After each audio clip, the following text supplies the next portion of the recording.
जय श्री सत्यनारायण भगवान, तेरी सदा ही जय। जय श्री हरे वैष्णव।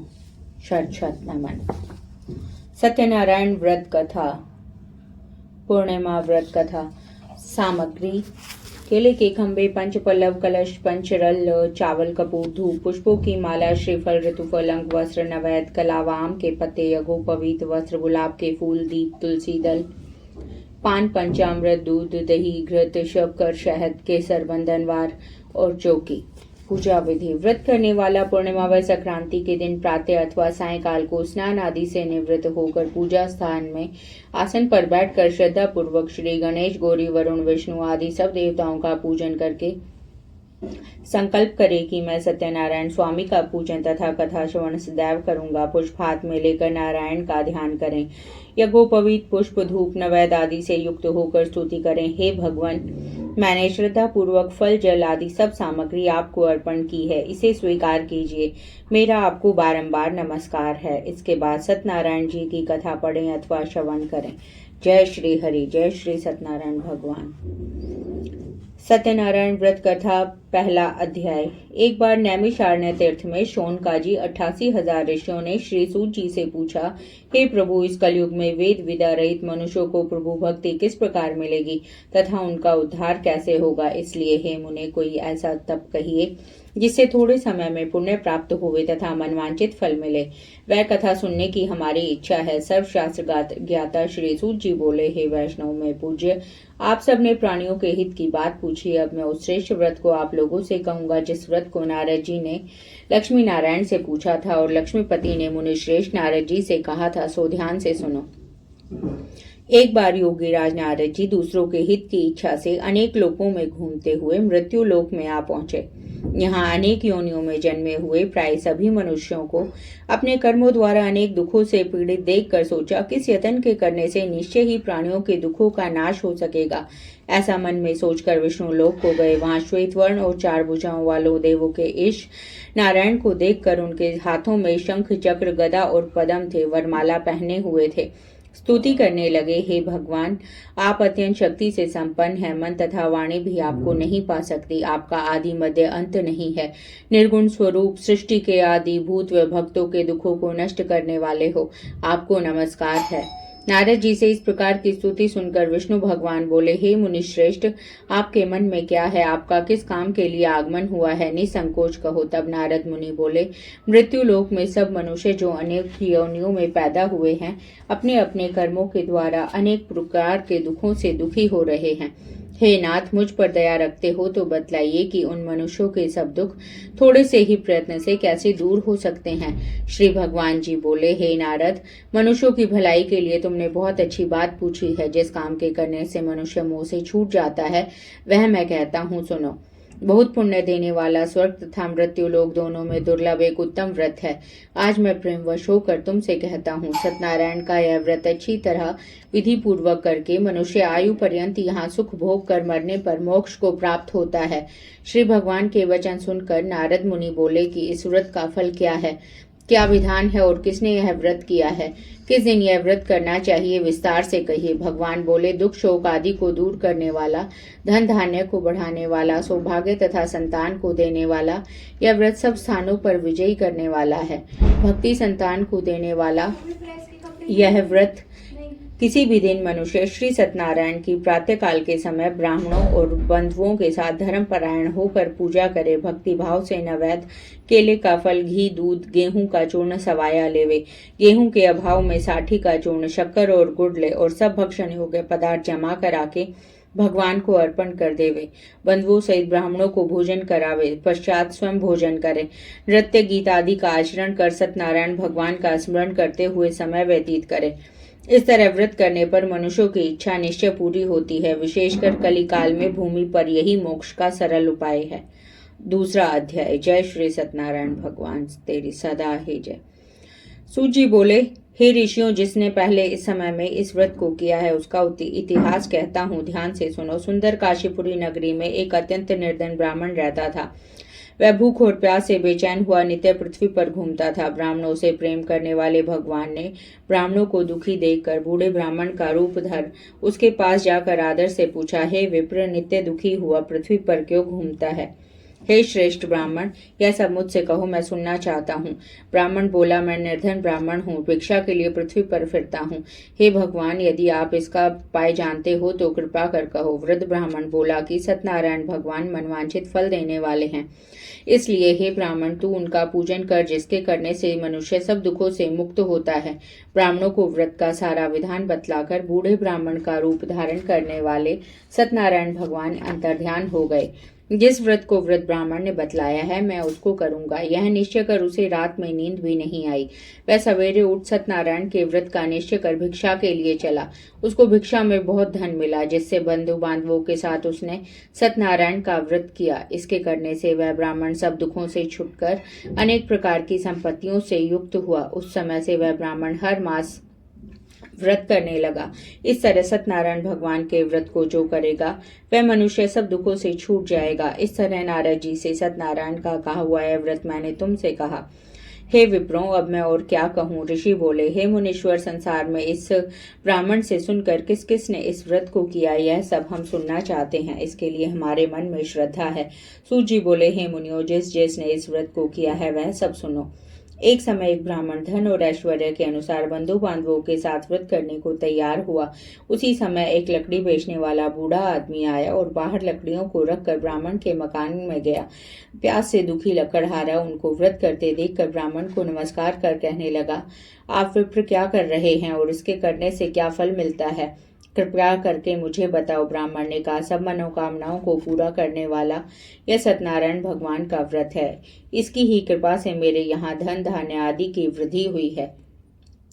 ब्राह्मण से इस व्रत के बारे में जानकर लक्कड़हारा बहुत प्रसन्न हुआ। चरणामृत ले और प्रसाद खाने के बाद अपने घर को गया। लक्कड़हारे ने अपने मन में इस प्रकार संकल्प किया कि आज नगर में लकड़ी बेचने से जो धन मिलेगा उसी से सत्यनारायण देव का उत्तम व्रत करूंगा। यह मन में विचार कर वह बूढ़ा आदमी लकड़ियां अपने सिर पर रखकर जिस नगर में धनवान लोग रहते थे ऐसे सुंदर नगर में गया। उस रोज वहां पर उसे उन लकड़ियों का दाम पहले दिनों से चौगुना मिला। तब वह बूढ़ा लकड़हारा दाम ले और अति प्रसन्न होकर पक्के केले की पूली, शक्कर, घी, दूध, दही और गेहूं का आटा इत्यादि सत्यनारायण भगवान के व्रत की कुल सामग्रियों को लेकर अपने घर गया। फिर उसने अपने भाइयों को बुलाकर विधि के साथ भगवान जी का पूजन और व्रत किया। उस व्रत के प्रभाव से वह बूढ़ा लकड़हारा धन, पुत्र आदि से युक्त हुआ और संसार के समस्त सुख भोग कर बैकुंठ को चला गया। तीसरा अध्याय। जय श्री सत्यनारायण भगवान तेरी सदा ही जय। सूत जी बोले, हे श्रेष्ठ मुनियों, अब आगे की कथा कहता हूँ, सुनो। पहले समय में उल्कामुख नाम का एक बुद्धिमान राजा था। वह सत्यवक्ता और जितेंद्रिय था। प्रतिदिन देव स्थानों पर जाता था, गरीबों को धन देकर उनके कष्ट दूर करता था। उसकी पत्नी कमल के समान मुख वाली और सती साध्वी थी। भद्रशिला नदी के तट पर उन दोनों ने श्री सत्यनारायण का व्रत किया। उस समय में वहां एक साधु वैश्य आया। उसके पास व्यापार के लिए बहुत सा धन था। वह नाव को किनारे पर ठहरा कर राजा के पास आ गया और राजा को व्रत करते देखकर विनय के साथ पूछने लगा, हे राजन, भक्ति युक्त चित्त से आप यह क्या कर रहे हैं? मेरी सुनने की इच्छा है, सो आप मुझे बताइए।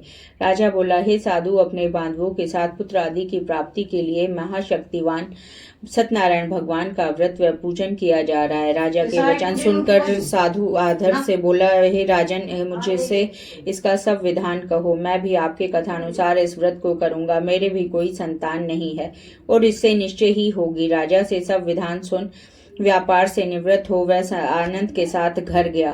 साधु ने अपनी स्त्री से संतान देने वाले उस व्रत का समाचार सुनाया और कहा कि जब मेरे संतान होगी तब मैं इस व्रत को करूंगा। साधु ने ऐसे वचन अपनी स्त्री लीलावती से कहे। एक दिन उसकी स्त्री लीलावती पति के साथ आनंदित हो सांसारिक धर्म में प्रवृत्त होकर सत्यनारायण भगवान की कृपा से गर्भवती हो गई और 10वें महीने में उसके एक सुंदर कन्या का जन्म हुआ। दिनों दिन वह इस तरह बढ़ने लगी जैसे शुक्ल पक्ष की चंद्रमा बढ़ता है। कन्या का नाम कलावती रखा गया।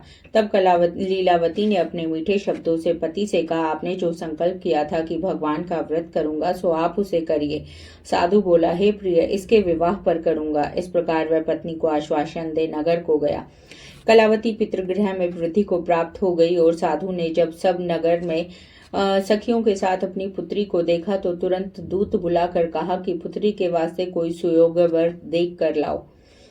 साधु की आज्ञा पाकर दूत कंचन नगर पहुंचा। वहां पर बड़ी खोजभाल कर देखभाल कर लड़की के लिए सुयोग्य वणिक पुत्र को ले आया। उस योग्य लड़के को देखकर साधु ने अपने बंधु बांधवों सहित प्रसन्नचित अपनी पुत्री का विवाह उसके साथ कर दिया।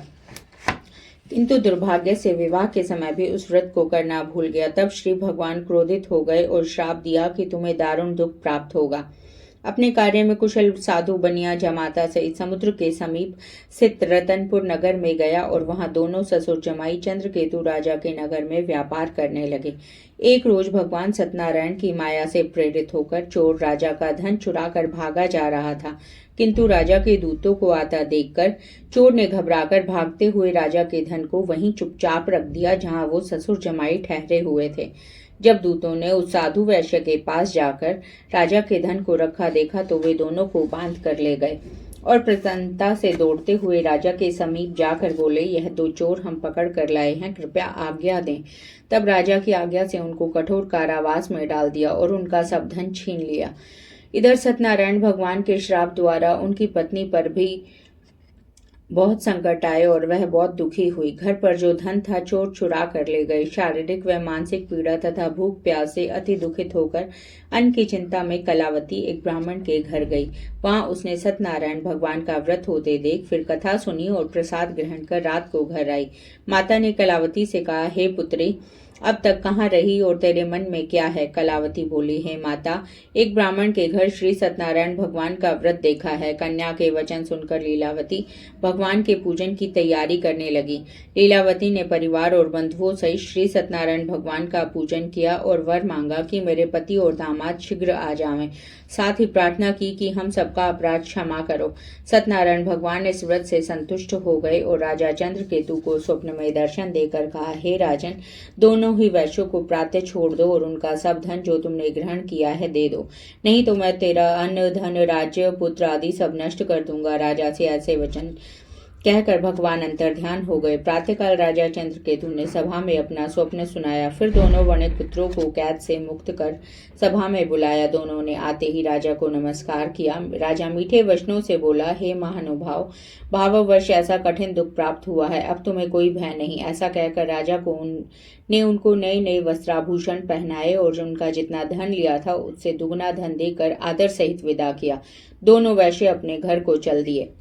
जय श्री सत्यनारायण भगवान तेरी सदा ही जय। चौथा अध्याय। सूत जी बोले, वैश्य ने मंगलाचार करके यात्रा प्रारंभ की और अपने नगर को चला। उनके थोड़ी दूर निकलने पर दंडी वेशधारी सत्यनारायण भगवान ने उनसे पूछा, हे साधु, तेरी नाव में क्या है? अभिवानिक वणिक हंसता हुआ बोला, हे दंडी, आप क्यों पूछते हैं क्या धन लेने की इच्छा है? मेरी नाव में तो बेल पत्र भरे हैं। वैश्य का कठोर वचन सुनकर भगवान ने कहा, तुम्हारा वचन सत्य हो। दंडी ऐसा कहकर वहां से दूर चले गए और कुछ दूर जाकर समुद्र के किनारे बैठ गए। दंडी के जाने पर वैश्य ने नित्य क्रिया करने के बाद नाव को ऊंची उठी देखकर अचंबा किया। नाव में बेलपत्र आदि देखकर मूर्छित हो जमीन पर गिर पड़ा।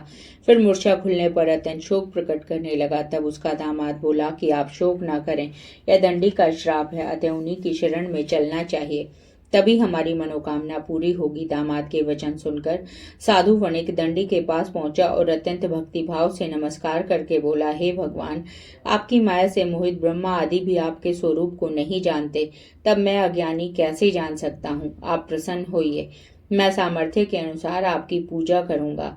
मेरी रक्षा करो और पहले के समान नौका में धन भर दो। उसके भक्ति युक्त वचन सुनकर भगवान प्रसन्न हो उसकी इच्छा अनुसार वर देकर अंतर्ध्यान हो गए। तब उन्होंने नाव पर आकर देखा कि नाव धन से परिपूर्ण है। फिर वह भगवान सत्यनारायण का पूजन कर साथियों सहित अपने नगर को चला। जब नगर के निकट पहुंचा तब दूत को घर भेजा। दूत ने साधु के घर जाकर उसकी स्त्री को नमस्कार कर कहा कि साधु, अपने दामाद सहित नगर के समीप आ गए हैं। ऐसा वचन सुनकर साधु की स्त्री ने बड़े हर्ष के साथ सत्यदेव का पूजन कर पुत्री से कहा, मैं पति के दर्शन को जाती हूँ, तू कार्य पूर्ण कर शीघ्र आना। माता के ऐसे वचन सुनकर कलावती प्रसाद छोड़कर पति के पास गई। प्रसाद की अवज्ञा के कारण सत्यदेव ने रुष्ट हो उसके पति को नाव सहित पानी में डुबो दिया। कलावती अपने पति को न देखकर रोती हुई जमीन पर गिर गई। इस तरह नौका को डूबा हुआ तथा कन्या को रोता देख दुखित साधु बोला, हे प्रभु, मुझसे या मेरे परिवार से जो भूल हुई है उसे क्षमा करो। उसके दीन वचन सुनकर सत्यदेव प्रसन्न हो गए और आकाशवाणी हुई, हे साधु, तेरी कन्या मेरे प्रसाद को छोड़कर आई है, इसलिए इसका पति अदृश्य हुआ है। यदि वह घर जाकर प्रसाद खाकर लौटे तो इसे पति अवश्य मिलेगा। ऐसी आकाशवाणी सुनकर कलावती ने घर पहुंचकर प्रसाद खाया, फिर आकर पति के दर्शन किए। तत्पश्चात साधु ने बंधु बांधवों सहित सत्यदेव का विधि पूर्वक पूजन किया। उस दिन से वह प्रत्येक पूर्णिमा को सत्यनारायण भगवान का पूजन व कथा करने लगा। फिर इस लोक का सुख भोग कर अंत में स्वर्ग लोक को गया। जय श्री सत्यनारायण, तेरी सदा ही जय। 5वां अध्याय। सूत जी बोले, हे ऋषियों, मैं और भी कथा कहता हूँ, सुनो। प्रजापालन में लीन तुंगध्वज नाम का एक राजा था। उसने भी भगवान का प्रसाद त्याग कर बहुत दुख पाया। एक समय वन में जाकर वन्य पशुओं को मारकर बड़ के नीचे आया। वहां उसने ग्वालों को भक्ति भाव से बांधवों सहित सत्यनारायण का पूजन करते देखा। राजा देखकर भी अभिमानवश वहां नहीं गया और न नमस्कार ही किया।